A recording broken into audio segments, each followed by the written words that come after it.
City Clerk, would you call the roll? Alderman Tindem. Alderman Ravel. Alderman Rainey. Alderman Miller. Alderman Fisk. Alderman Nguyen. Alderman Wilson. Alderman Holmes. 8-0. We have a quorum. Welcome to the Monday, April 24th meeting of the Evanston City Council. First item on the agenda is the mayor's public announcements and proclamations, and I have an announcement. I have several, but one is very exciting. I am presenting the key to the city to Dino Robinson, and I'm going to read about Dino because I even learned some things about you, Dino, that I didn't know. In Dino's early efforts in recording local history between 1995 and 2002, he produced 2 publications that were used in local schools, presented 3 exhibits, and established a working historical team under the banner Through the Eyes of Us. During 2002, Dino and the group incorporated the work group under the name Shorefront and installed its first 15-member board of directors made up of community members. During this time, Dino began forming community relationships throughout the North Shore from Evanston north to Lake Forest. By 2008, Dino designed and introduced 9 traveling exhibits, 4 publications, one which won a national award, and has lectured over 36 venues throughout the Chicago metro area. In 2009, Shorefront outgrew its space in a basement apartment unit and moved to the Family Focus Center. While there, Dino grew the archives from 10 linear feet to 75 linear feet. Researchers began to utilize its holdings on a regular basis.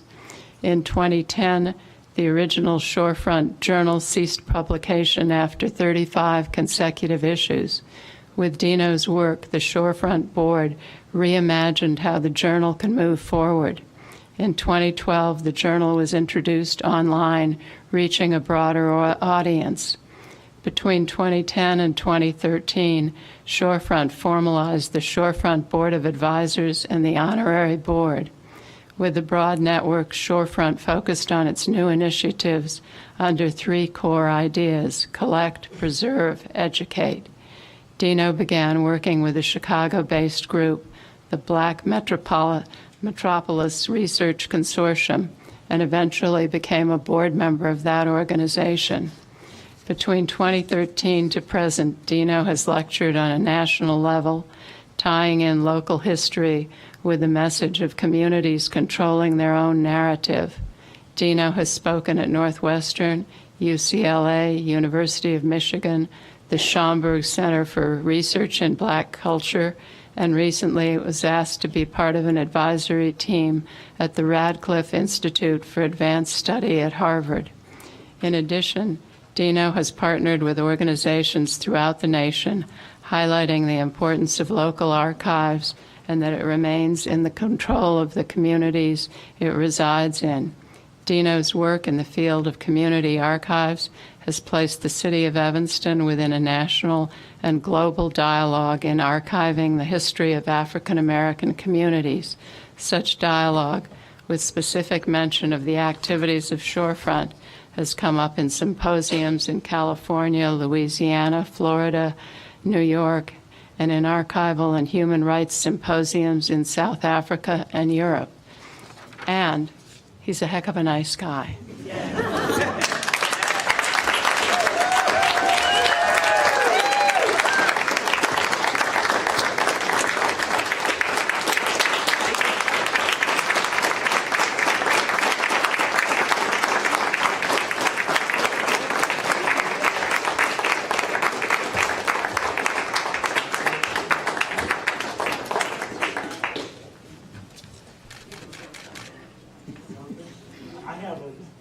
Community of clients, but I want to say special thanks to my wife and my daughter over there about this kind of video.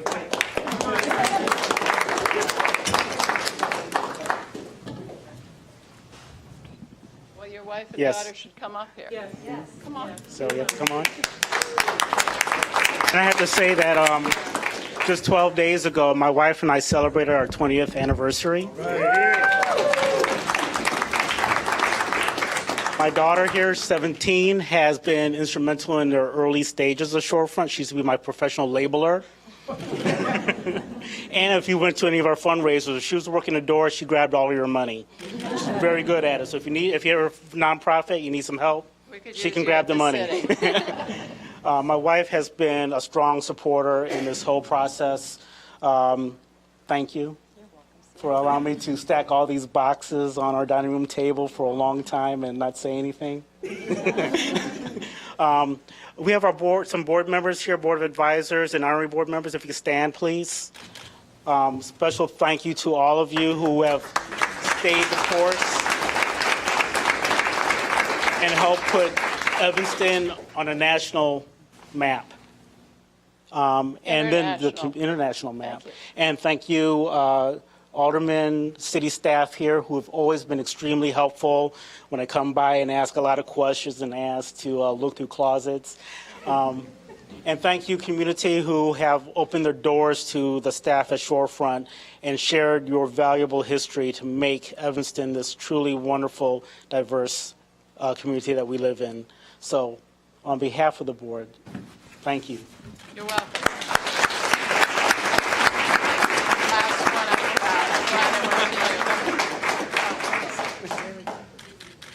Mr. President, you join them. I was going to say, this is our board president, Chip Ratliff.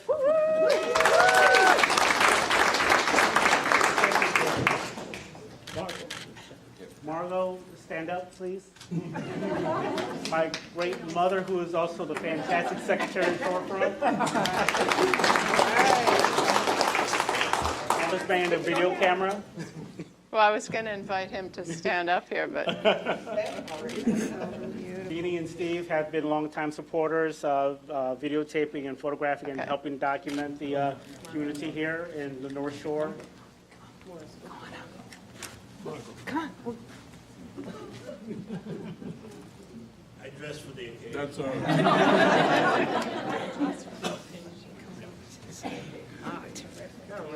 There we go. Here we go.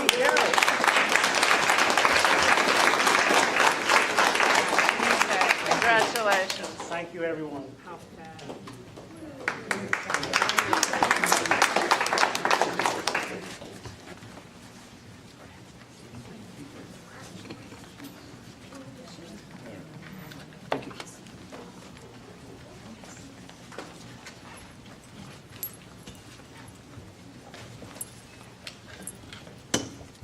It's National Volunteer Week.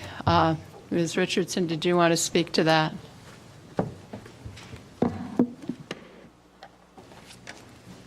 Thank you. Good evening, Madam Mayor, members of the City Council, City Clerk Green, and City Manager Bobowitz. I just wanted to first say it was a day before, April 23rd through the 29th is the National Volunteer Week. However, on April 22nd, we held our Clean Up Evanston, and we had over 300 participants who were able to go to over a dozen sites, I want to say 15 sites throughout Evanston. The weather was perfect, and everyone who participated had a wonderful time, and they were able to register through our revamped volunteerevanston.org website. And I want to, this week, remind those who are looking for opportunities to volunteer, if you go to volunteerevanston.org, you will find over 79 agencies with close to a little bit over 30 active activities today available for any person from minors to seniors. We're always looking for volunteers to come into the community to give their time, from skilled labor to just being a friend. This is a wonderful opportunity to remind you to the community, Volunteer Evanston, and hopefully we continue to grow. Right now we have over 1,000 members volunteering on our site, and we'll love to see that number grow over the course of the next year. So thank you, and enjoy Volunteer Week. Thank you very much.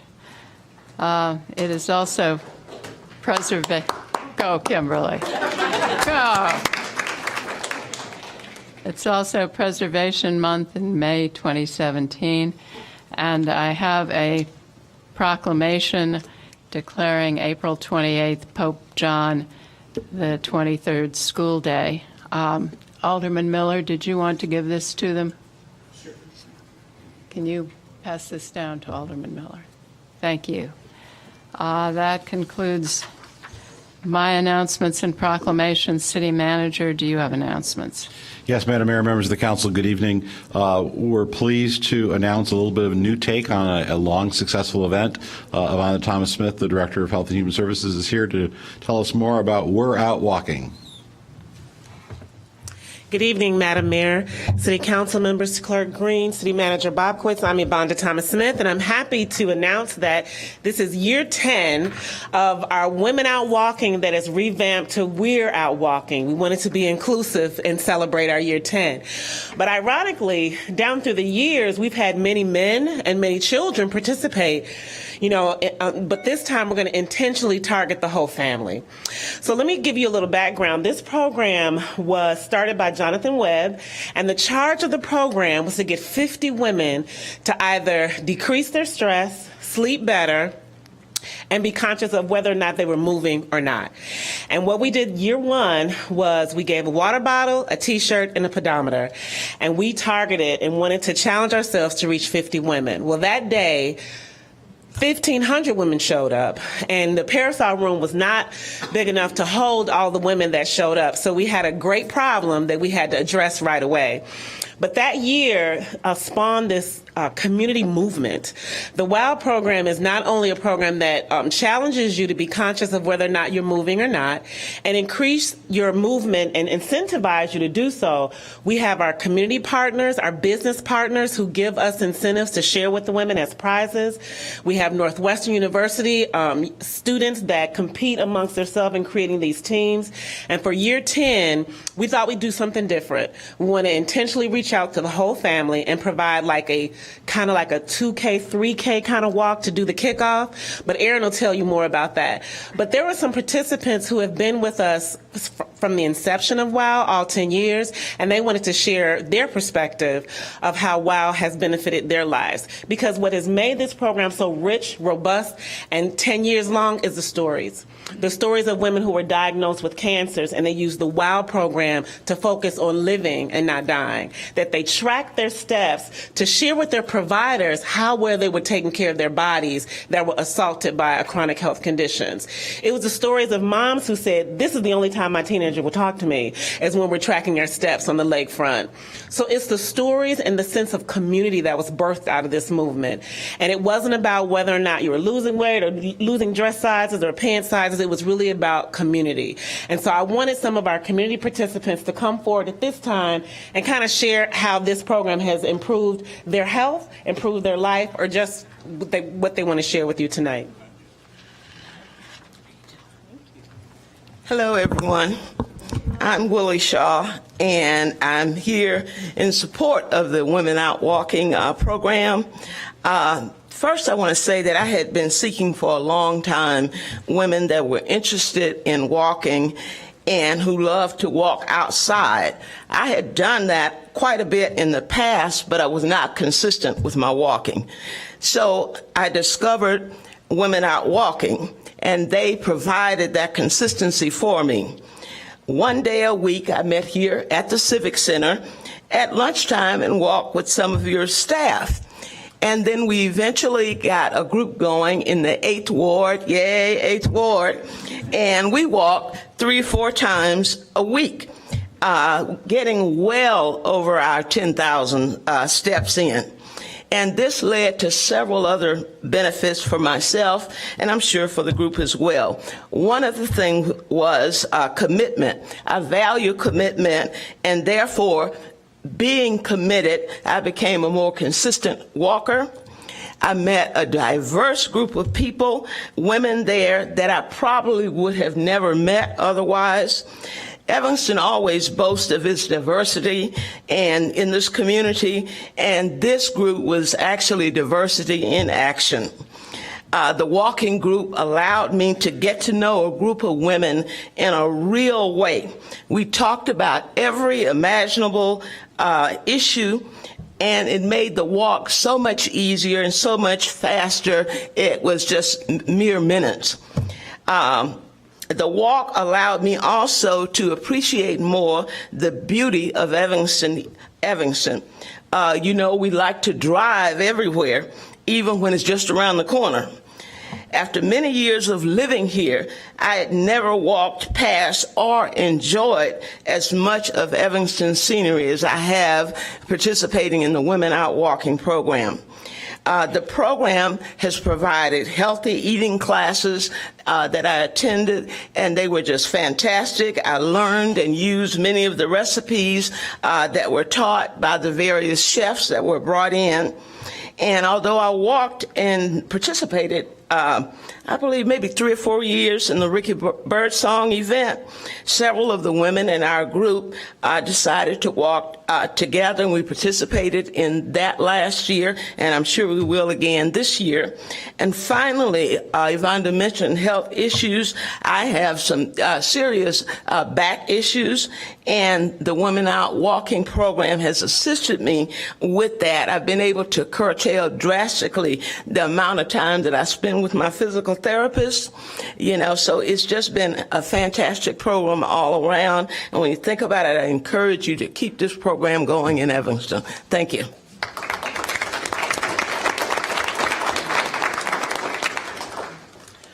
Good evening. My name is Arlene Jackson, and I've been a member of Second Baptist Church here in Evanston for over 30 years, and I've been with WOW since the beginning. I started a walking club along with a good friend, Charlene Prier, at church. This was many, many years ago. So we had this walking club already going when Jonathan Webb approached us about possibly joining this new group that he was starting. It was really a no-brainer because we had the same goals of helping women, helping church members to become more healthy. So we jumped on board right away and we were one of the first groups and churches to join WOW. And over the years, we've had teams and individual participants participate in WOW. And besides starting the walking club, my friend Charlene, she was already an RN.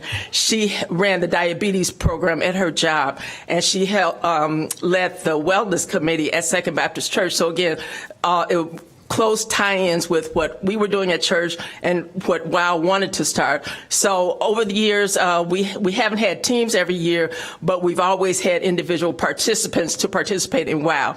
But now, because of the WOW 10th year anniversary, we're getting the band back together, and we're going to start a Second Baptist team for WOW. So we're really looking forward to it, and congratulations, WOW.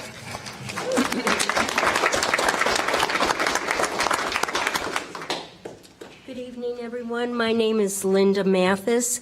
I moved to Evanston about 1.5 years ago, and my first experience with WOW was last year. This program motivated me to participate in the Avon 39 Walk Against Breast Cancer, which I did complete. I just turned 70 last month, and I strongly feel that whatever age you are or whatever fitness level you're at, WOW is the perfect program for everyone. Thank you.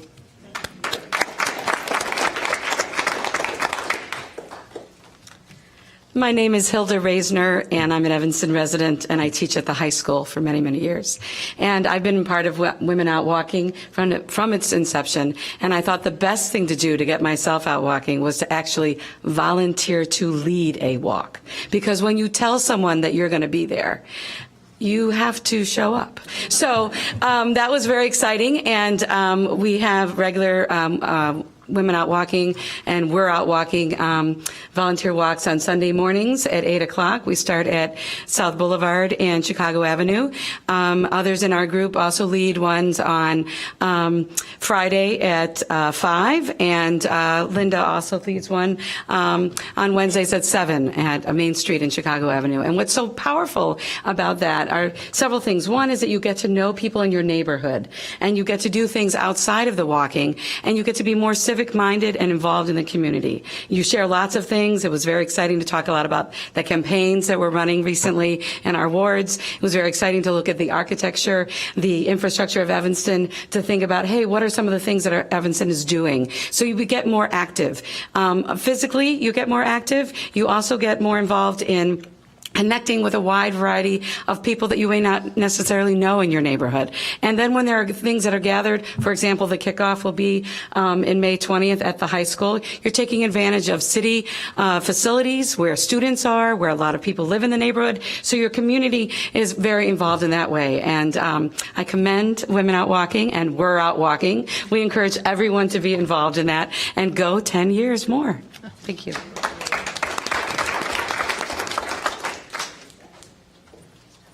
Hi, I'm Melanie Anderson. I've been with Women Out Walking for about the past 6 years, and I do lead a walk. And I think really the ladies have already said pretty much everything. But I do want to stress that Women Out Walking and participating in the walks provides a profound sense of well-being, partly because we have accomplished something, partly because we are interacting with people in our neighborhoods. And one of the things that I think is the best about Women Out Walking is that it is neighborhood-based. It really is based on, you know, a group of women who all live within, let's call it a 4 or 6 block radius, are getting together and walking. When I started walking, I did not know any of these women. I started corresponding with Hilda, and we walked separate walks, but we still corresponded with each other and reported our steps.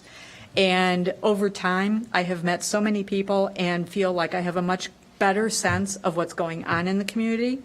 And I also have been able to take more action in the community because I have people to talk about stuff with. And when you're taking a walk that's 2.5 miles, it takes us about 45 minutes. We can get a lot of talking in during that time. It works out really well. Anyway, it's a wonderful program. I absolutely want to stress that the teams have always brought us together, and I very much encourage that we do teams again this year. And thank you for having the program.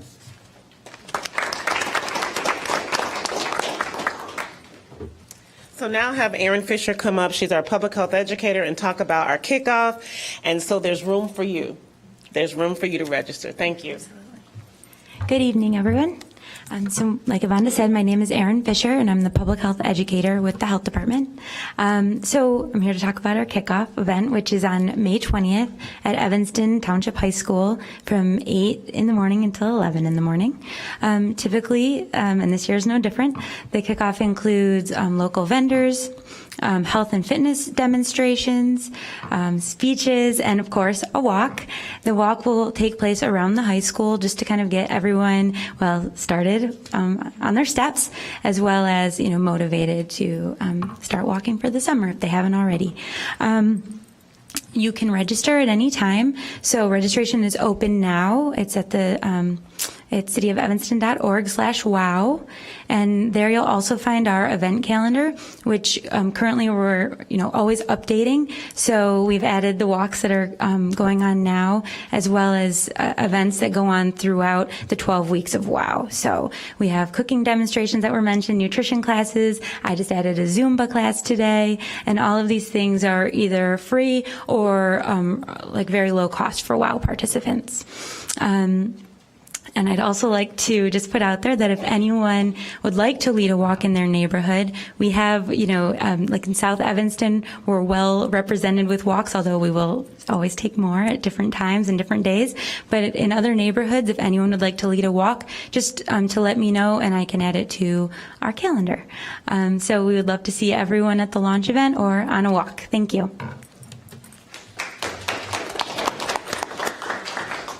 And that's all I have. Thank you so much. Thank you for your attention. And Ivanda, before you go to sit down, we've talked a lot about something of importance from 10 years ago, but I want to recognize something that occurred 12 years ago, and that is you're celebrating your 12th anniversary as the Director of Health tomorrow. Yes. So I want to thank you for your outstanding service to residents. Thank you.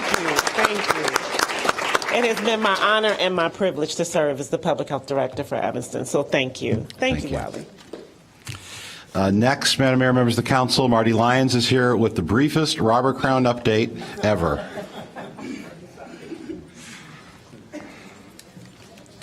Thank you, Mr. City Manager, Madam Mayor, members of the council, Clerk Green. As Wally said, this will be brief. We're over $7 million in funds raised. If we take the full value of the matching grant, that puts us at $8.5 million. So that means $1.5 million is what is needed to get us to $10 million. So that's enough about the dollars, and that's in less than a year. So I think that's a really great effort because we really didn't get going until May, June of last year with fundraising. So with that being said, just as far as schedule goes, some of you might be wondering where we're at with the project. So we are in schematic design right now. That means that the architects are making a lot of drawings, and we are sharing those with a lot of residents. So we've had stakeholder meetings. Those stakeholder meetings are with turf representatives, ICE representatives, community center and library. So we're presenting them. We're in our second round of meetings where we're presenting them ideas based on their first round of meetings that they gave to us. What does this mean to the council? We hope to be in front of the council in July to talk about a design, and then that will lead us towards construction drawings. So we keep right on moving with the project, and I'd be happy to take any questions. Seeing no lights, thank you very much. Thank you. And that concludes my comments. Thank you. City Clerk, do you have communications for us? No communications tonight, Mayor Moore. Hey. Thank you. Next on the agenda is public comment. I'm going to call the first four names. Each speaker has 3 minutes. Kate Mahoney, Lori Osbourne, Hobble Woo, did I get that right, Hava?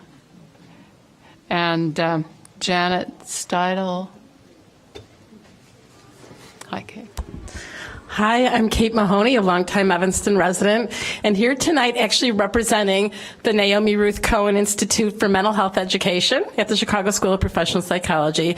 Really here, Mayor Tisdale, to present you with an award of recognition for your commitment to the youth and young adults of our community, and particularly to helping them become resilient and focusing on their health and particularly their mental health. So we want to say thank you so much. Thank you.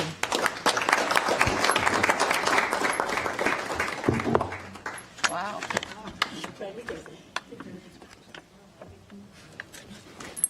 Well, let's see. The next speaker may do better than that. Go right ahead. Hello. Thanks for Thank you, Kate. allowing me to speak tonight. I wanted just to let you know who I am and who I'm speaking on behalf of. I'm the director. My name is Lori Osbourne. I'm the director of the Evanston Women's History Project. I'm a former president of the Frances Willard Historical Association and a member and the archivist of the Women's Club of Evanston. So I'm wearing a bunch of hats tonight. And I'm speaking tonight about the development, the discussions we're having around developing the parking lot next to or in between the Willard House and the Women's Club, and the commonly known as the library parking lot by everyone, I think, who lives in Evanston. And I wanted to say just a little bit about the special nature of this place, something you all may not be aware of. So I'm going to talk a little bit about some women's history.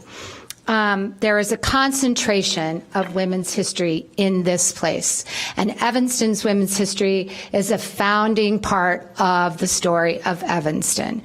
We would not have this community, it would not look anything like this without the women who have made it this place. And this story is what the Evanston Women's History Project is here to tell. So this particular place, though, is very special. It is sort of ground zero for women's history in Evanston. The intact structures there, the Women's Club and the Willard House and the WCTU administration building, which sits behind the Willard House, together make a highly concentrated area of important women's history. And this is not just Evanston's history. It's Illinois history, it's U.S. history, and it's even world history. These are important places, and to alter them in a way that could significantly damage their significance, we need to take that seriously. We need to think about what we're doing. There are not many women's history sites in America that are so well preserved. The Willard House has almost a completely intact interior. The administration building behind it and the Women's Club, both extremely well-preserved, cared-for places. And the history they hold, equally important. The National Park Service is well aware of the Willard campus. This is an important site nationally, and the Park Service has been thinking and knowing about this place for quite a few years. And I think coming up on Preservation Month, it's sort of an interesting confluence that we would be talking about potentially damaging such a place. And then finally, I just want to say, once this property is gone, it's gone forever. Once it's sold, we don't have it anymore to do what we want with it. A short-term gain could lead to long-term regret. And if we invested as much time and money in developing Evanston heritage tourism sites and thinking about that as an economic driver for the community, something like what Oak Park does so well, we have as much a story as they do. We just need to tell it and tell it better. So thank you. Thank you.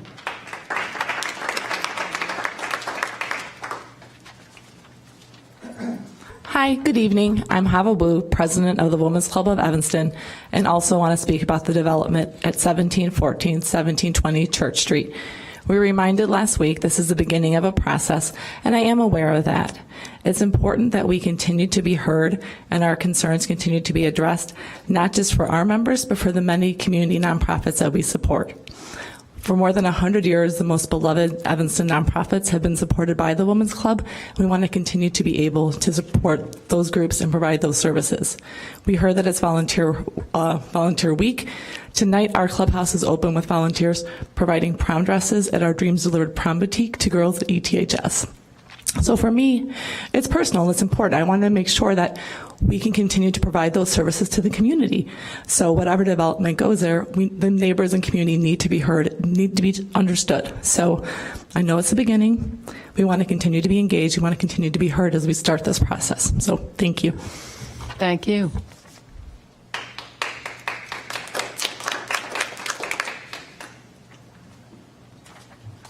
Good evening. My name is Janet Steidel, and I'm a practicing interior designer. I've had my own firm here in Evanston for a long time. I'm also a retired professor of interior design. I was in the classroom for 25 years. I hold a master's degree in interior design and also in historic preservation. I'm here to talk about the parking lot building, and I have two issues regarding the building, and I have three suggestions to address those issues.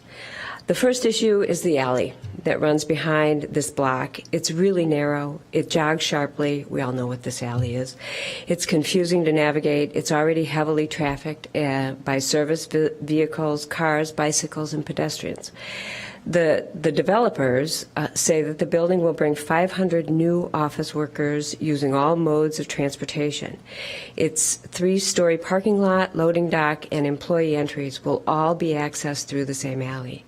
My first suggestion is the city should undertake a comprehensive traffic study of the alley, broken down by mode of transportation, and then an impact study should follow, showing the effects of 500 new office workers and related vehicles. So my second issue is that the presentation images of the parking lot building are misleading.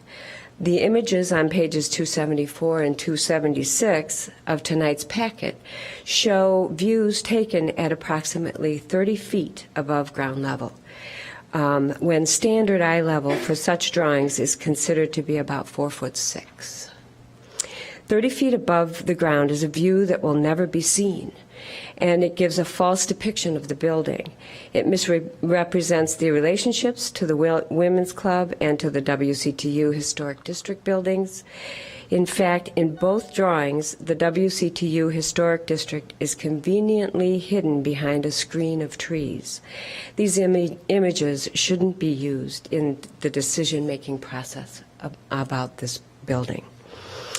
The image on page 275 uses human eye level for its perspective, which is great, but it shows only 3 complete stories of this 11-story building.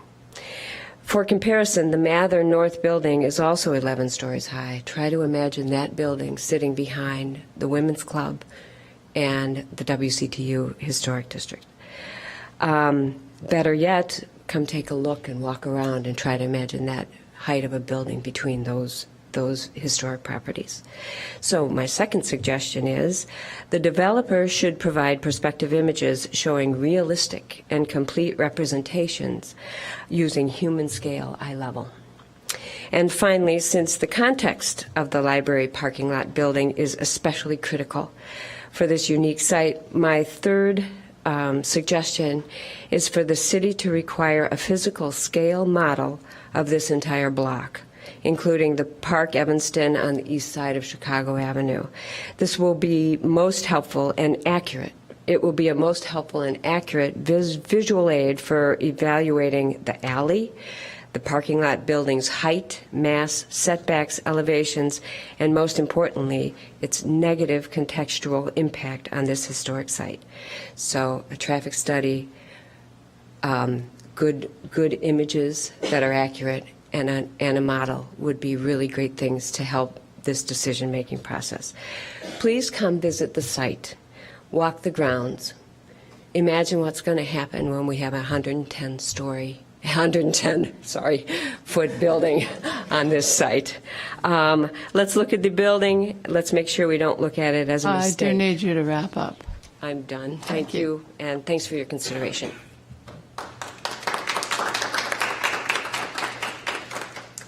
Next is Gwen Madija, Darlene Cannon, Virginia Beatty, and Sara Shaw. Hello, I'm Glenn Medea. I've been associated with the Francis Willard Historical Association since 2010. I've been the executive director since 2012. I work 40 to 50 hours a week as a volunteer. As the executive director, I don't want to see a 110-story building. I also don't want to see an 11-story building, sorry. But I also have an MBA from Northwestern. I spent 25 years in business, so I understand the economics for both the city and the developer. So I can't just say I don't want a building there, right? But also, as the executive director, I have to be prepared for the possibility that this building is going to be built. So what's the impact going to be on the site itself, the WCTU site? Well, now I put on my other hat as Chauncey Gardner. And Chauncey is actually, some of you know who Chauncey Gardner is.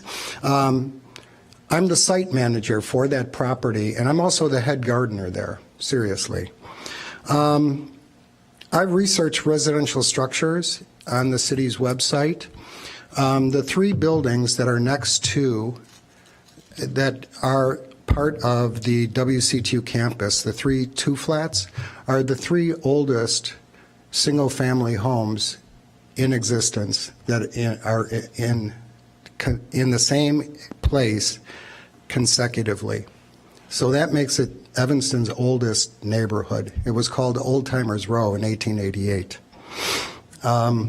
I think it's now going to be critical to maintain a historic visual context for these homes.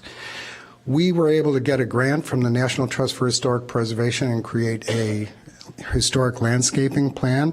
The developer said he would consider funding that plan. It's about $50,000 to do the landscaping. As part of the plan, we also need an alley of trees. That's a double row of trees that would be on the parkway. That would be the city's purview, and we're asking for that.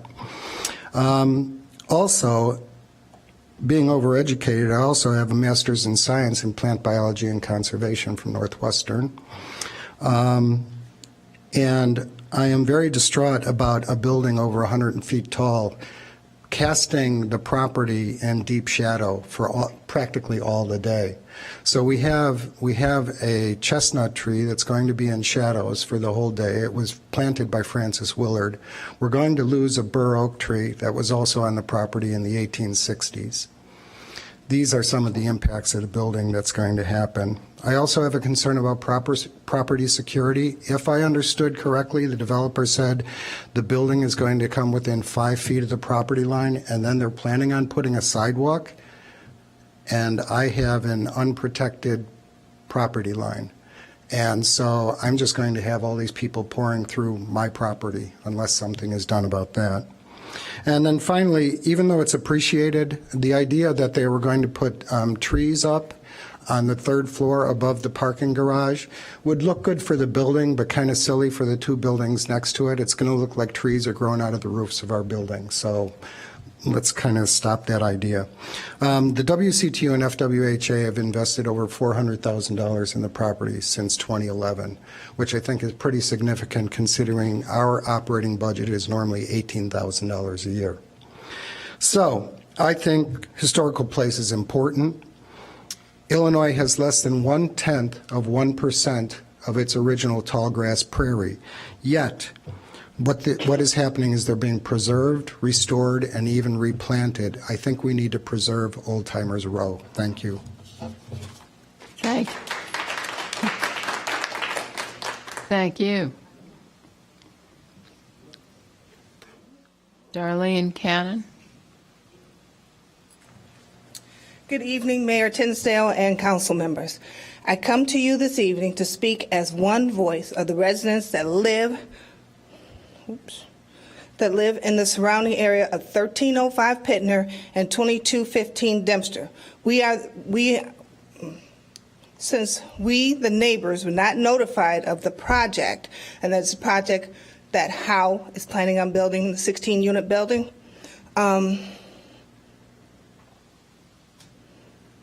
since we were not notified of this project due to the form-based zoning, which allows you to not notify us, we are requesting the zoning department schedule a hearing to hear our case for the rezoning of R5 from 2215 to the corner of Fowler and Dempster to R2. The impact that this project will have on my neighborhood has not been addressed. We'd also like to know where in the city code we can find the language to find a rezoning petition. Thank you. Thank you. Do you want to? Miss? Yes. Scott Magnum, the gentleman in the green tie, he's going to meet you outside and help answer some of your questions. Great. Thank you, City Manager. Virginia Beatty.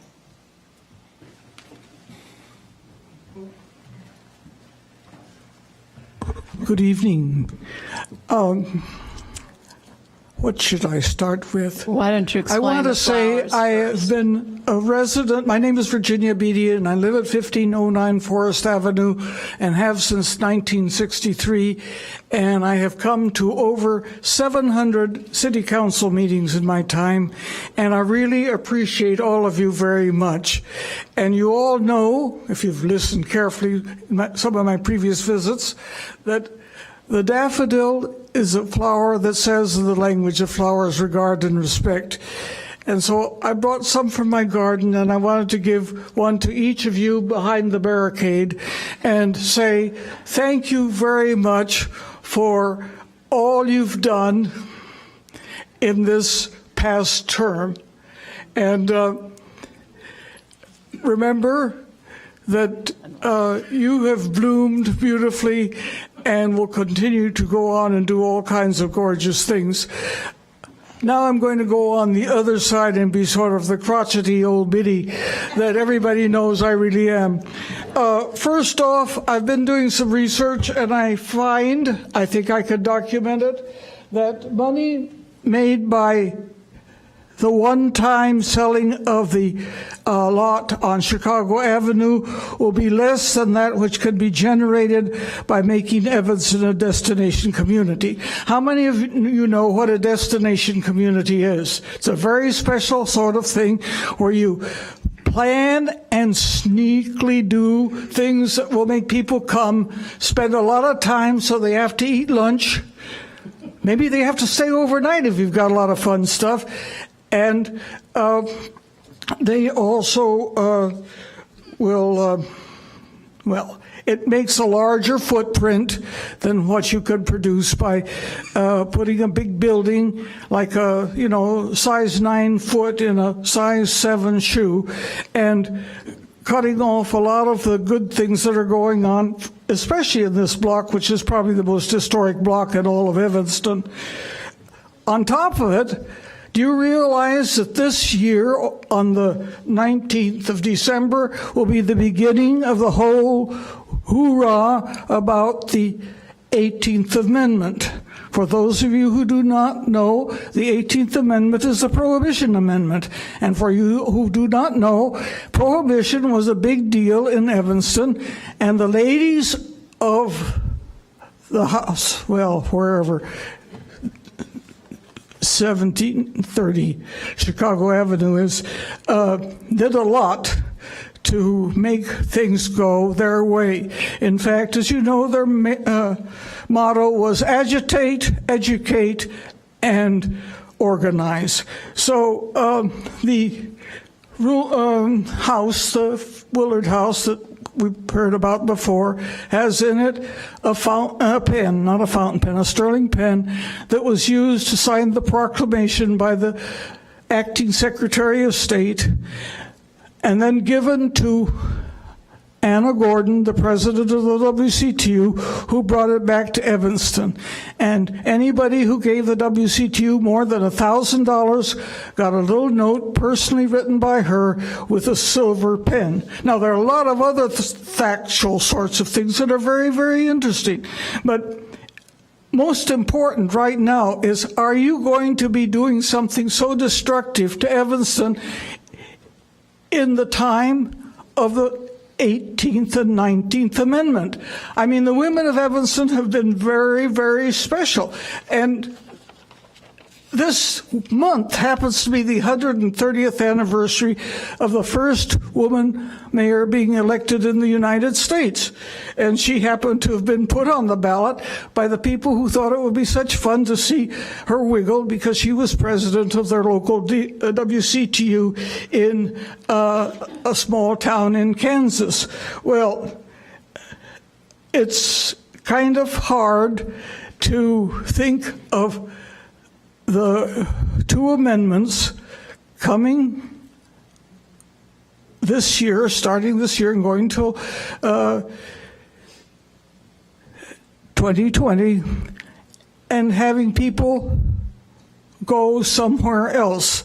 I mean, Evanston was the most important community in developing many, many things that have been very beneficial to the community as a whole and to women. And you know that Illinois was the first state to ratify the 19th Amendment. And you know that the League of Women Voters was founded in Chicago at the Congress Hotel. And you know that women from Evanston were scheduled and went down to Springfield and stood in the door and said, "Oh, Mayor, Hoosie, you're not going to leave now. It's only about 4 minutes till the next vote." And you know your vote is so important on these things that we care about so much. So I'd like to think of you all thinking carefully about whether I think it's $4 million. I've heard 5, and I've heard a lot of other things. Whether that would be worth more to Evanston in the long run than making Evanston a destination community. Evanston's a neat place. I'm one of the many people who are, and I am an Evansonian by choice, okay? But I could always leave town. Anyway, please don't. Thank you all so very much. I love you dearly. You pester me and stress me horribly, but let's work together to make this an even more splendid community than it already is. Thank you very much. Thank you. Sara Shaw. Virginia is a very hard act to follow. I am Sara Shaw, an Evanston resident for 34 years. I have no current direct involvement with the organizations on either side of the library parking lot. But speaking as a concerned citizen tonight with a strong knowledge of the growing capacity of Evanston's nonprofit sector from my 15 years at the head of the Evanston Community Foundation. And I wanted to speak tonight to underscore that this is not just any old empty space space whose development could be used to achieve maximum density in downtown. This parcel affects jewels of architectural and cultural history that have been well hidden in plain sight for many decades. I think the important question here is not, as it has been posed by some, surface parking lot versus office building tower. I suggest we ask a different question: what is the best use of this land for our community? This parking lot, which also serves the library, is part of Evanston's significant place in American social history, as you've heard. Its neighbors are historically significant structures that are home to viable and vibrant nonprofit organizations. And I know that the council from time to time considers factors beyond securing maximum property tax revenue. My predecessors speaking this evening have made a strong case, I think, for you to do just that in this instance, to look at the architectural context into which the proposed structure would be built, to look at practical concerns that have been raised about traffic and blocking the light on a historic property and its trees, to look at the extensive and painstaking work just completed to restore the Francis Willard House, looking at this location that reflects our community's place in the women's movement nationally and internationally. Knowing that major social movements have been launched and furthered from Evanston, what could we achieve by promoting the historic tourism that Evanston's role in women's history and progressive causes uniquely offers to us? What is it that we stand to lose by ignoring this history? Consider, too, to the point about tourism, Evanston was the first community outside the city of Chicago to be included in the Chicago Architecture Foundation's Open House Chicago. 100,000 people participated in 2016. Both the Women's Club of Evanston and the Francis Willard House are on the list for 2017. These are recognized sites, in other words. So I strongly suggest that we ensure that decisions about this land don't damage or diminish the history represented in this part of Chicago Avenue. There are other sites where the council might well act to underscore Evanston's urban nature, but not here. I remind you, too, that the council has even gone so far as to purchase land and structures to achieve social ends. 1823 Church Street, for example, the site of the former Buku.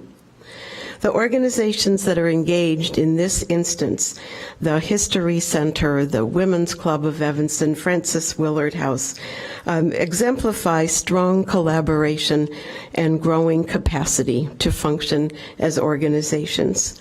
They have a demonstrated track record and commitment in their areas of work and community service.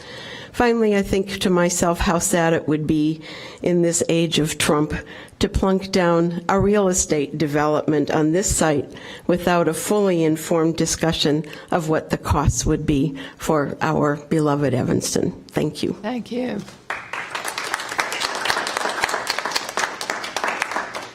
Next is Priscilla Giles, Jeanette Risky, Andrea Versenyi, and Susan Wolin.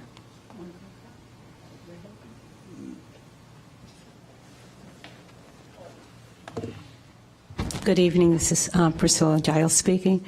I came to speak to the impending sale of the library parking lot, but when I came and heard the affordable housing talk, I was really disappointed, thinking about the many poor people who are not going to have not to have any voice, not to have a space in that. I spent today doing that with someone who was homeless. These people will not be able to have the hope of being able to rent these affordable homes, nor I'm wondering if there's even going to be a job available when this time limit is up. No less important and very important to me is the impending sale of the library parking lot. I think that it's really too small for the purpose that it serves, but it's a beautiful place. It's almost the last place down in Davis Street, I'll call it, where you can see the sky, where you're not crowded in, where you can breathe. It would be a shame to lose this beauty to any kind of building. And we say we're concerned about the educational gap in Evanston, yet instead of having a free parking lot, we're adding more. And I'm sorry, I just get upset about this. I am a reader. And so if the kids are coming in to the library without not being able to spend the time they're watching the meters, or their parents are watching the meters, instead of watching screens for computers or for microfiche reading books. It's a shame that Evanston has done this. In Skokie, they have demolished houses, and I don't agree with demolishing any houses at all, but Skokie has demolished housing in order to have a larger parking lot, which is free. I can't see how Evanston could want to do less than that. Thank you. Thank you.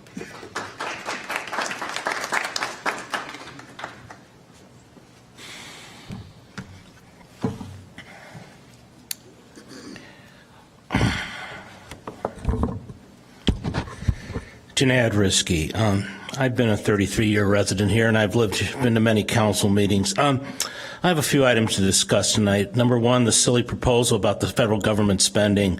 Once again, this council shows its incompetence and hypocrisy. When has this council reviewed police and fire spending here, or provided any real intelligent discussion on the matter, since both of these groups are similar to the military? There's no money for Harley Clark, but there's plenty of money to give away in bogus economic development deals to private parties. How about a resolution on this? No more taxpayer money to give away to private individuals for economic development. And really, this meeting goes on to talk about, from my view, for staff incompetence. We're going to talk about a lighting program here to fix the lights. I'd like to know what solutions have the Public Works Department has come up to increase the lights of the existing fixtures that are rotting out at the bases. I suspect they have no plan. It's going to cost us between $20 and $30 million, which they haven't really discussed with anybody because they don't want you to know what's going on. We need to pay an engineering firm $150,000, though. Also on this E2 parking lot, I'm not speaking about that, but I've spoken many times on the fact the city undercharges for parking for developers and allows development here basically to develop things with giving these developers a subsidy of $100 a parking spot, and that shows up very well with this E2 thing. It's almost they're charging almost $200 a space. City charges far less. So we've been building buildings here, subsidizing these developers with gifts, typical of the city council and what it does. The parking fund is a bogus mess. I've stated that many times. Let's see here. I want to also speak to what I saw at the ethics board recently. When you need a city attorney at the ethics board, or to talk about ethics, or the ethics board, how you have to behave, it's a problem. It appears most of you are really not really dealing with what you should be doing, but really representing the city manager's views on many things. When I actually suggested this to an alderman at the ethics board, he wasn't too happy with me. I believe a pattern of unethical behavior is usually a precursor for other problems. My final comment is we need an independent attorney to conduct the ethics hearings. I do not believe the staff attorneys can conduct these with impartiality. I believe we need to basically, because they really represent Mr. Bobkowitz and the council. I found it interesting that this ethics board meeting was not being recorded, at least the so-called public part. But then when I looked in the room, I noticed the private part may not be recorded, yet they said they were going to record it. Unfortunately, we're going to have another Harley Clark on our hands where we had the private meetings and the city basically erased the tapes. I want to continue and advise this council that I've been here a long time, and I've been basically going to start with the idea of putting together a group of citizens who support an ethical and honest government in this town. We clearly have a problem. I think the people who represent this issue with the parking lot on the library parking lot should look closely at what's going on there. It goes well beyond the sale. Thank you. Thank you. Janad, your Diet Coke. Janad.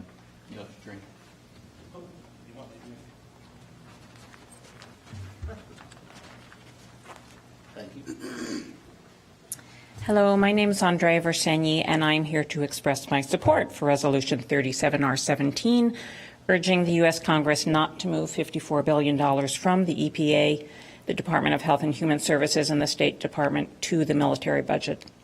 Over the past few weeks, I've discussed this resolution with many Evanstonians.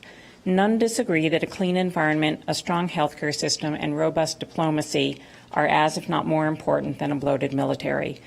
The only argument against passage of such a resolution has been that it is purely symbolic, will be ineffective, and ignored on Capitol Hill. My response to this argument is that the resolution is much like voting. Since I turned 18, I, like I'm sure most of you, have voted in every election, whether for president, midterm elections, or off-year local races for mayor, city council, school board, dog catcher, and fence warden. I've often been on the losing side of elections, yet I feel strongly that with the right and privilege of voting comes a responsibility to raise my voice, express my beliefs, and urge my representatives to act accordingly.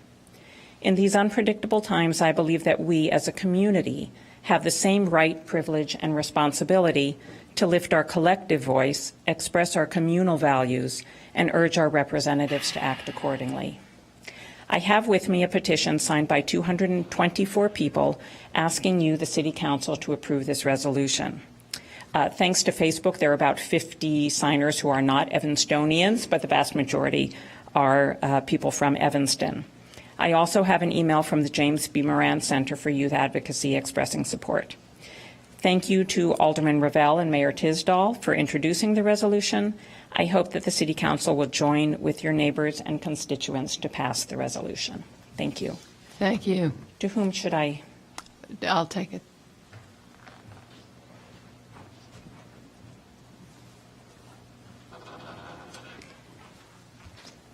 Susan Wolin and Dr. Michael Stevens.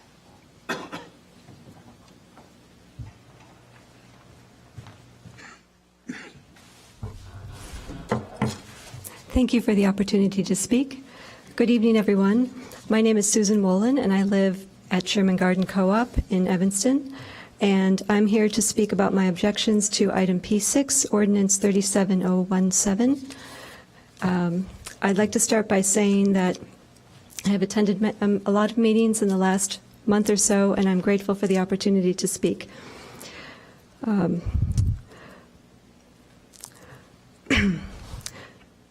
I'm here because I have a lot of objections to the 831 Emerson proposal.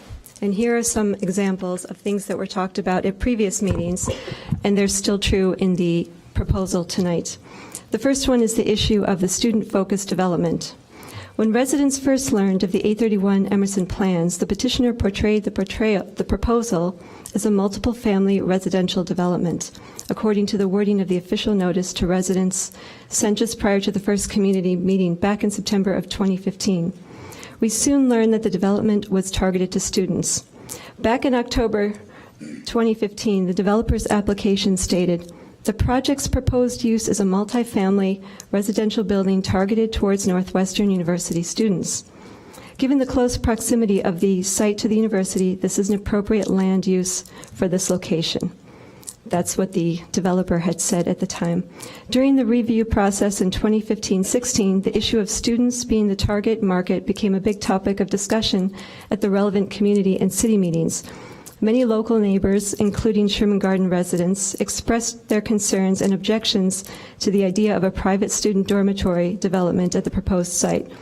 In our letters and public comments at meetings, we raised issues concerning the potential noises and disturbances, a transient student population moving in and out, problems with student behavior at the nearby Optima building, and whether the development would have 24-hour management on site. We also discussed Northwestern's housing plans in light of the new requirement for all freshmen and sophomores to live on campus. At the time, there seemed to be a consensus that private development geared to students would not be beneficial to the local neighborhood. In the petitioner's new application from this year, the revised paragraph about compatibility with the surrounding neighborhood states, "The project's proposed use is a multifamily residential building targeted towards young professionals."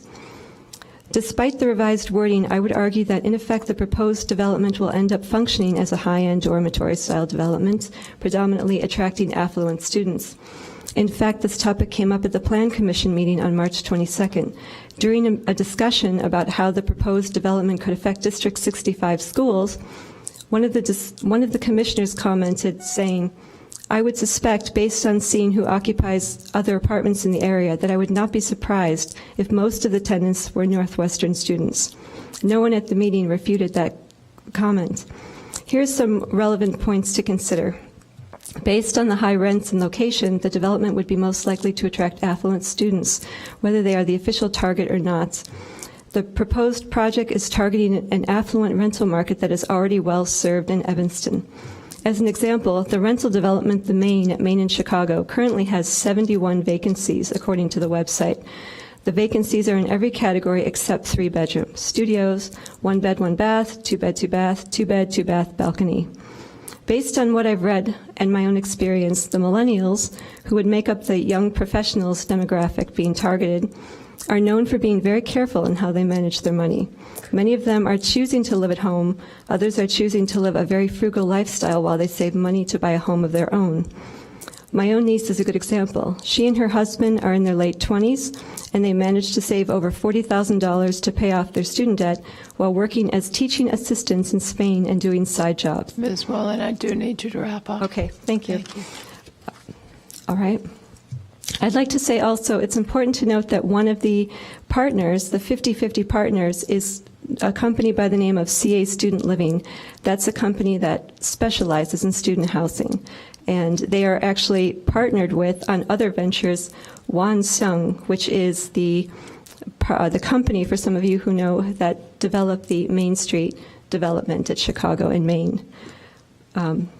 There is every reason to conclude that the proposed development is in fact a high-end student living development for affluent Northwestern students, even though it is not being portrayed as such in the proposal developments.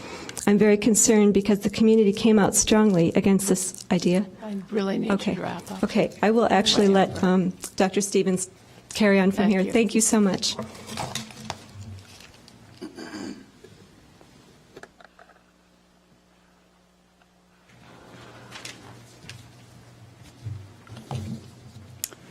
So I'm Michael Stevens. I'm the second part of the tag team.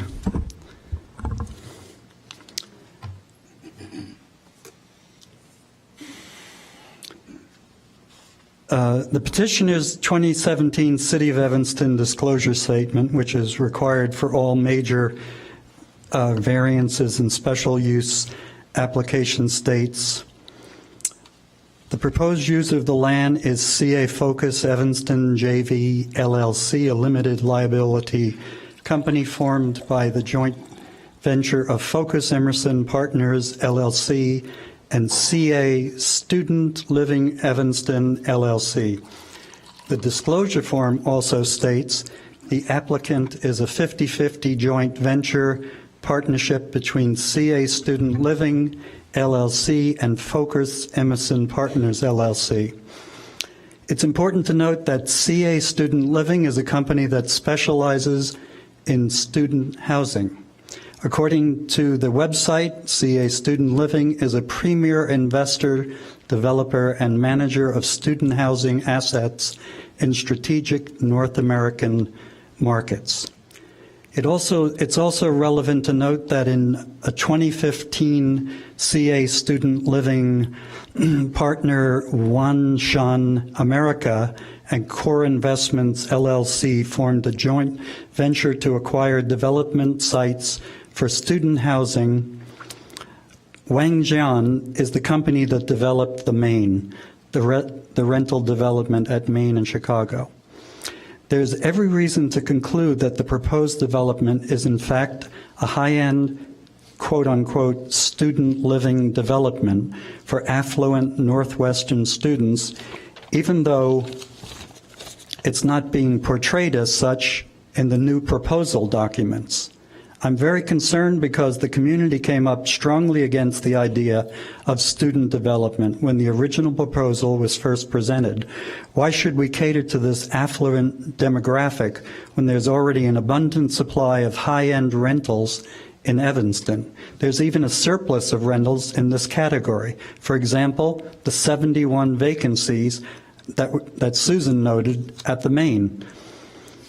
At the moment, I understand that there are several potential plans for additional high-rise developments nearby, and there will likely be even more of a supply of high-end apartments. So there are plenty of housing options for students already, in addition to the housing options available from the university itself.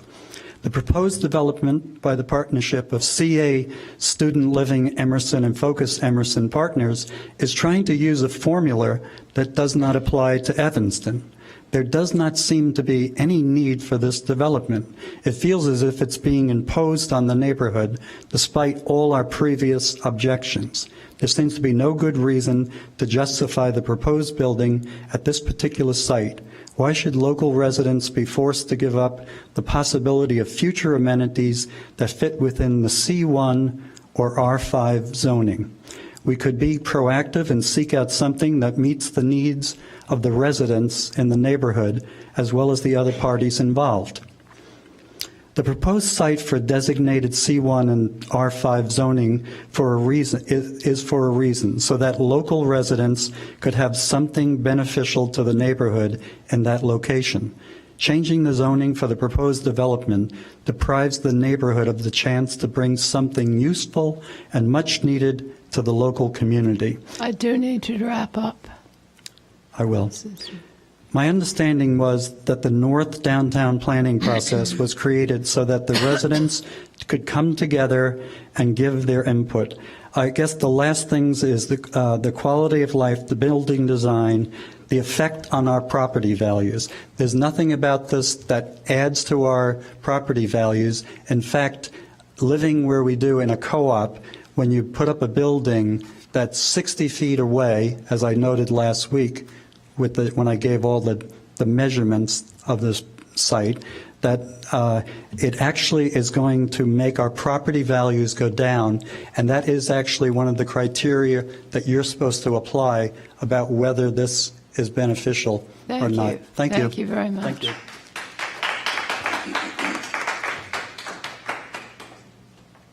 All right, that concludes citizen comment. Next is a special order of business, a resolution 37R17, urging the United States Congress to move our tax dollars from militarism to human and environmental needs. Does anyone want to speak to that and make a motion? I'd like to move approval of the resolution. Thank you. Is there a second? Second. It's been moved and seconded. Does anyone want to speak to the issue? All right. Alderman Revelle. Well, just very briefly, just to echo the remarks made during public comment by Andrea Versini, this is a resolution that will put Evanston on record as calling for a federal budget that supports people and the planet. And the proposal by President Trump would shift $54 billion away from urgent environmental and human needs. It would affect Evanston, for example, in doing away with funding for our CDBG program, and it would really harm funding for programs that support clean air and clean water and fighting climate change. I think it's a valuable effort for us to put our voice along with those of other citizens around the country. Thank you. All right, all in favor say aye. Aye. Opposed? The ayes have it. Alderman Rainey, could we have the consent agenda, please? Thank you, Madam Mayor. Administration and Public Works Committee met this evening and asked your support for the payroll through April 2nd, $2,866,481.58. The bills through the 25th of April, $1,345,388.08. Credit card activity through February 28, $180,162.25. We ask your approval of the Divvy Station and Divvy for every Evanstonian program launch in the amount of $57,600.10. Approval is requested for financial assistance through the Storefront Modernization Program to Vietnam Nam at 618 and a half Church Street in the amount not to exceed $4,053.66 for the installation of signage and awnings. Approval is requested for A1 Bus Service, LLC, for Parks, Recreation, and Community Services, 2017 summer bus transportation in the amount of $38,943.15. Approval is also requested for an agreement with Crave, LLC, to operate the concessions at the Evanston lakefront. The amount of they will pay us $11,500 for that privilege of the 2017 permit. A contract with Christopher Burke. Stay on. Okay.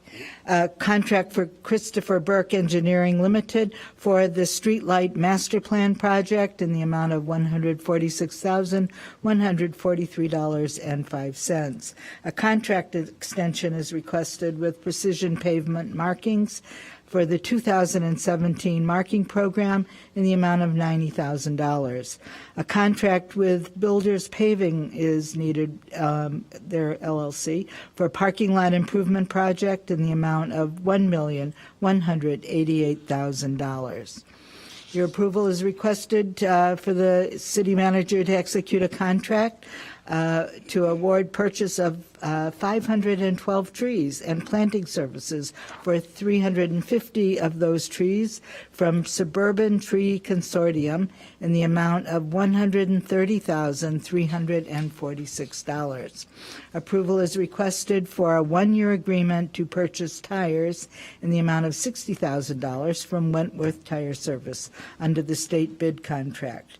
A renewal of CAD software license and service agreement with SunGuard Public Sector for the Police Department's CAD program in the amount of $71,992.30. Request for proposal process. We discussed this at our committee meeting. This is for action. We would like you to accept it and place it on file. Resolution 28R17, release of City Council closed session minutes. This is for action. Releases the closed session meeting minutes listed in Exhibit A. Confidentiality still exists as to the minutes in Exhibit B. This is for action. Resolution 35R17 for steam authorizes city manager to grant an easement for steam, condensate, and irrigation service lines. We're adopting this resolution as an easement agreement with Northwestern University for a 20-foot wide utility easement across Sheridan Road for a 50-year period, assessing a one-time easement fee of $115,563.24. Also requested is authorization for the city manager to execute an agreement with Northwestern University under Resolution 36R17 for a 10-foot wide utility easement across Sheridan Road, 50 feet south of Emerson Street. The easement would allow Northwestern to install conduits for electric and communication utilities to serve NU properties for a 50-year period, a one-time easement fee of $57,437. Ordinance 40-017 is for introduction. It is for lead service line replacement program, would promote the replacement of lead water service lines by residential property owners. Ordinance 27-017 is for action. It is allowing the pavement through special assessment of the alley north of Brummel, east of Gray, through the special assessment process. in the amount of $115,932.50. Ordinance 28017 allows for the paving of the alley north of Simpson, east of Union Pacific Railroad right-of-way through the special assessment process, and that is in the amount of $157,470. For action tonight is Ordinance 31017, amending the city code, adding residents-only parking on Sheridan Road, both sides of Central Street North to 2815 Sheridan Road. Ordinance 32017 amends Title 10, adding Greenwood Street, south side Gray Avenue to a point 25 feet east thereof for limited parking. Ordinance 33017, amending Title 10, resident-only parking district, District 11. It deletes 8 a.m. to 5 p.m. Monday through Friday and adds 24 hours daily, 7 days a week. Ordinance 34017 amends Title 10 of the City Code, limited parking. It adds Green Bay Road, west side from Emerson Street to a point 44 feet north, and it adds 2 parking spaces to be made available for customer use for 15-minute parking, 9 a.m. to 6 p.m. Ordinance 35017 decreases the number of Class D liquor licenses for the barn. This is for action tonight. Ordinance 36017 increases the number of Class I liquor licenses for the barn. It amends the city code to increase the number of those licenses from 2 to 3. The barn is located at 1016 Church Street in the rear. Council is requested to adopt 12017, amending the city code to allow on-site consumption of beer and wine for the Class K liquor license. This ordinance updates the liquor code to include a craft beer definition consistent with the Illinois Liquor Code. Ordinance 21017 is for action tonight. It has to do with the Board of Local Improvements and updates the titles of the employees that are members of the Evanston Board of Local Improvements and makes additional minor text amendments to modernize the language of the ordinance to current city standards. Ordinance 41017 is for action and authorizes this is off the consent agenda and will be addressed by the committee chair. That's A18. 41017. Planning and Development. This is P1. We're being requested to authorize approval of a $40,500 renewal grant to Open Communities to continue the Evanston Landlord tenant program January 1 through December 31st, 2017. Next is Community Partners for Affordable Housing application. We're holding that, and it'll be addressed by the committee chair. Next item is P3, Ordinance 42017. It is my understanding that the developer has wrong. This is Ordinance 42017, major adjustment to a planned development at 1881. The E2 has requested that we reduce the number of required parking spaces by 88 spaces and allow for the lease of those spaces to the public, and this involves a contribution by the developer of $5,000 to the Evanston Divvy program as a public benefit. This is an ordinance and is for introduction tonight.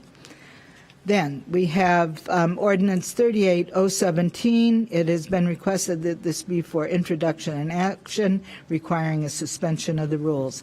This is to grant a special use for a business vocational school, Knowledge Systems Institute at 820 Davis Street. I therefore move. Ordinance 8017, amending portions of the City of Evanston zoning code regulating micro distilleries. This is for action tonight. Then we have Ordinance 37017, which grants a special use approval for a planned development with rezoning and special use for a convenience store at 831 Emerson. This has been requested by the developer that it be removed from our agenda, and it will be addressed by the committee chair. That is the end of the consent agenda. I move approval. Thank you. It's been moved and seconded to approve the consent agenda. City Clerk, would you call the roll? Alderman Tindem. Aye. Alderman Ravel. Aye. Alderman Rainey. Aye. Alderman Miller. Aye. Alderman Fisk. Aye. Alderman Nguyen. Alderman Wilson. Alderman Holmes. 8-0. 8-0, the consent agenda passes. Alderman Holmes, I'm told you're the correct substitute for Alderman Braithwaite, who is ill. Could you walk us through A and PW? A18. Or you can deny that you're the correct person. Just 18? Yes. Okay. One second, sorry. A18. Ordinance 41-0-17, authorization of the city manager to negotiate a sale contract for the city-owned real property at 1714-20 Chicago Avenue. Move approval. Second. It's been moved and seconded. Alderman Tindem. Thank you. I took this off the agenda, the consent agenda, because I won't have another chance to address it, at least from this dais. And I think it's very important to pay attention to what some of the speakers spoke about tonight in terms of our historic legacy, our historic site, and the trade-off that would mean in terms of the instant cash gratification versus a long-term destination that future generations and revenue could be generated for many years. I think that the second set of drawings and plan was certainly an improvement, and I don't see this as being an underused or undeveloped lot. But I do think that we haven't explored all the potential to push back on the lot, to incorporate, for instance, part of the alley if necessary, because I don't see it going forward as necessarily a through alley. An alley to access the historic sites and this building would be sufficient enough. But I think that first and foremost, what this property demands, and while it needs a lot of consideration, how to do it tastefully and purposefully, is that a parkway that would incorporate some of the additional setbacks, I think, could go a long way in not necessarily uniting the two historical sections of the block, but at least not dividing them. I think if there was an area that where this movement, this continuation, this personal level could be accessed as one walks the block, I think would be very helpful. And a nice parkway or open green space with the building, with a built-out building behind it, could serve multi-purposes. I think it could be great for events and gatherings, dedications. There are just a lot of ways I think that it could enhance and serve both purposes for an office building as well as a unifying and connecting device for the historical sites. So hopefully when we go through with this forward, something ordinary, extraordinary will come out of it, and that we can all support it and all enjoy it. Thank you. Thank you. Alderman Wilson. Thank you. And Alderman Tindem, I think, covered most of what I was going to comment on. But I will mention that the representatives from the Women's Club, from the WCTU, and from the Willard House, several of whom I see in the audience, were good enough to take time and spend some time with me, giving me tours of the buildings. And unless you actually do it, you really can't appreciate how fascinating, particularly in the WCTU building, the things that they have there. So it just gave me a much deeper appreciation for the amount of history that's kind of captured in that little space. It's remarkable. The pieces that they have there are fascinating. I look forward to this being a collaborative effort. That's what I've tried to express to them, that this should be collaborative, and we should come up with something that's going to work for everybody and enhance what happens on the block. So that's my hope and intention. Thank you. Thank you. Alderman Miller. This is also my last opportunity to address the issue, and I would hope this council going forward and the new council would actually heed the request to the public. I have not gotten a single email, call, conversation of anyone that supports the project on this site. It doesn't seem like the city wants to build anything on that site. So I would hope going forward we would, and tonight is a good example of that. We had everyone spoke against it. So I think we need to actually pay attention to our residents and heed their interests and desires as well. Thank you. Alderman Rainey. Well, the beauty of this project is if we take a long time, we're not going to bankrupt anybody like we are with 831 Emerson. So when Sara Shaw spoke this evening, I thought I want to talk to her later because she's thinking along the lines that I was thinking of. This project seems to me to be driven by the fact that our staff started out setting a price that the council then jacked up a little to $5 million. My idea right after that was to take back this project and put out a competition, a national, international competition, saying to all the brilliant designers, some unknown to us at this time, look, we have this piece of property. The only requirement we're asking you for is to restore the parking. We need some money back for the value of the property, but bring us something brilliant. We're not going to tell you how tall it can be or how short it has to be. We're not going to tell you what the use has to be, but consider what's there now on the block and bring us back your most brilliant ideas. And let's see what happens. That's what I think should happen. I think it should be a nationwide or an international competition.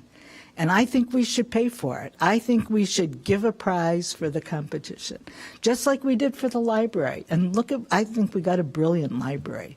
And, I don't know if we're too deep into this now that we can't turn around, but I just think that that's the way we should go. This is a very special space. It's just very special.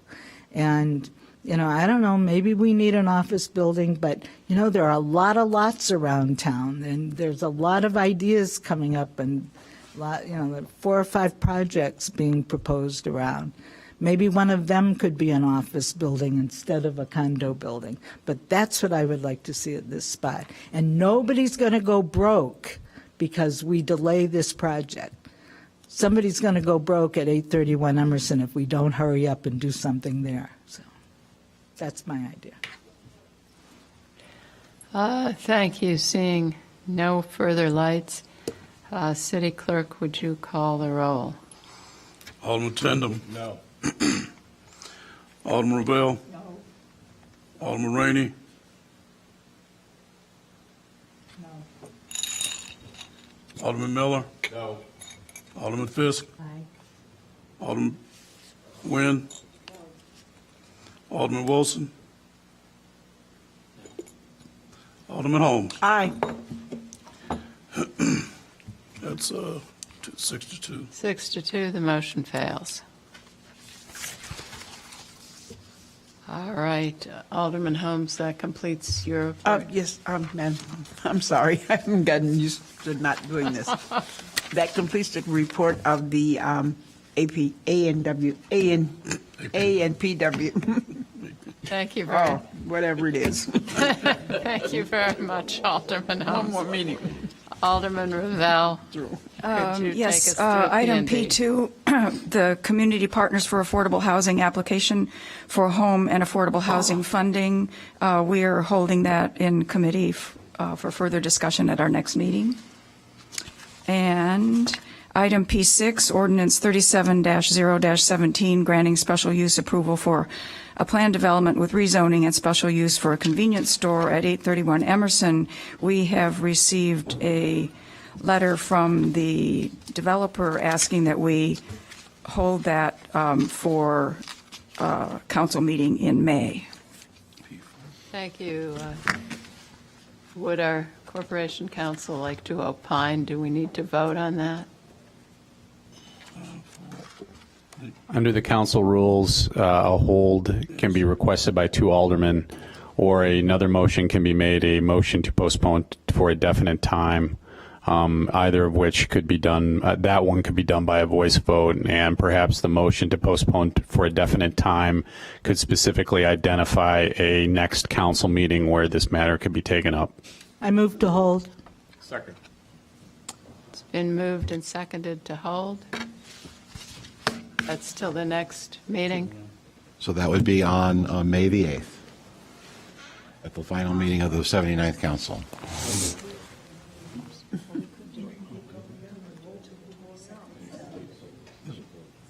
Held until May 8th. We could do it till the 22nd. I mean, if the That's not what you did. Says the next meeting. Just done. Yeah, it doesn't matter. Okay. We don't need to vote on that. Nope. All right. No vote. All right, Alderman Ravel, does that complete does your that mean? report? Yes. That concludes my report. Call of the wards. I believe we're starting with Alderman Tendam. Or who are we starting? Yes, that would be me. Thank you. Neil and I will be out of the country next week, the week of the 1st, so I will not be able to attend the final meeting of this council. So tonight is my last meeting of the City Council.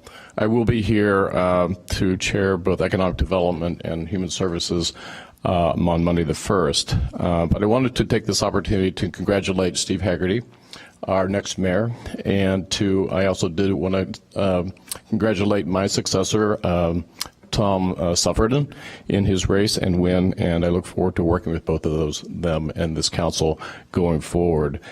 I want to also thank, obviously, all my friends and colleagues here in the dais. It's been an incredible 8 years. We've had fun. We've accomplished a whole lot.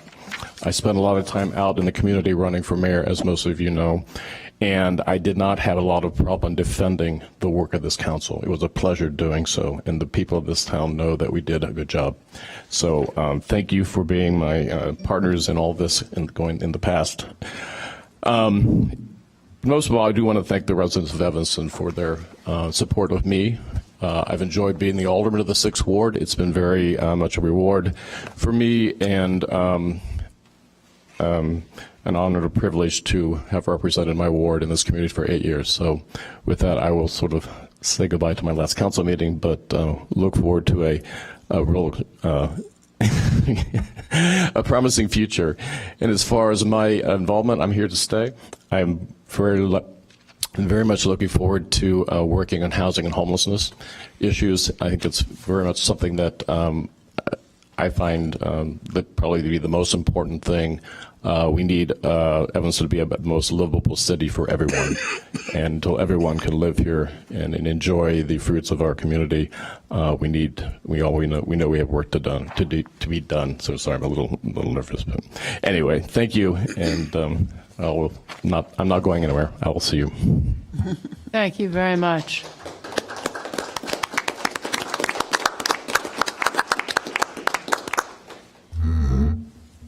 You've been a marvelous alderman, and it's been a pleasure to serve with you. Thank you.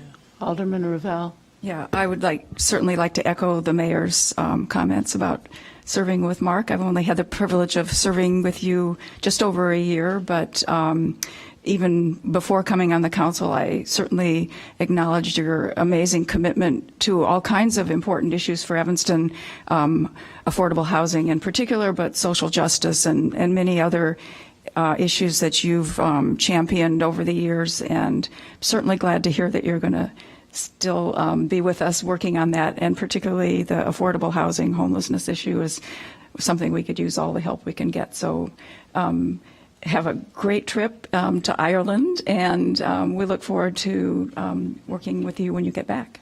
Thank you. Thank you. Alderman Rainey.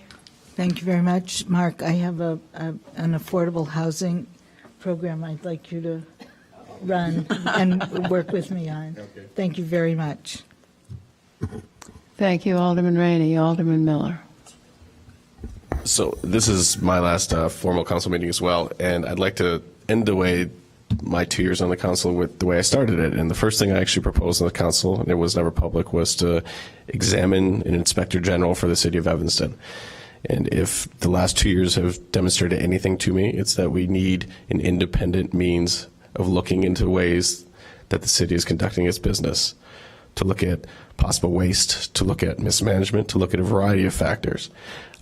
When I proposed this about 2 years ago, it was met with silence and harsh resistance by some, by most on the council in a sense. And these 2 years have just demonstrated the need for it more. So I will put this out there, official. I have a resolution. What Inspector General does is it allows any member of the public, a contractor, a city employee, another government official, to actually put in a request to look into an issue of concern in the city of Evanston. I'm going to make the formal request to send this to the Human Services Committee, and I would hope that the committee would take it up as well. My understanding is Alderman Fisk would like to do so as well. So I'll submit this resolution and give it around, and I wish the city the best in all future endeavors. Thank you. Alderman Fisk. Yes, thank you, Madam Mayor. And thank you, Alderman Tendem, for your service. We had an adventure with the animal shelter, and you stepped up big time to help me out on that, and I hope I offered enough help and support to you, because I thought you were brilliant on that, and it was a really hard thing to do, but we were both coming at that with our hearts and our heads and our city council hats. So that it was really nice, and I valued that very much and respect you a lot. So you'll be here, and hopefully you'll have a party for all of us and not give that up.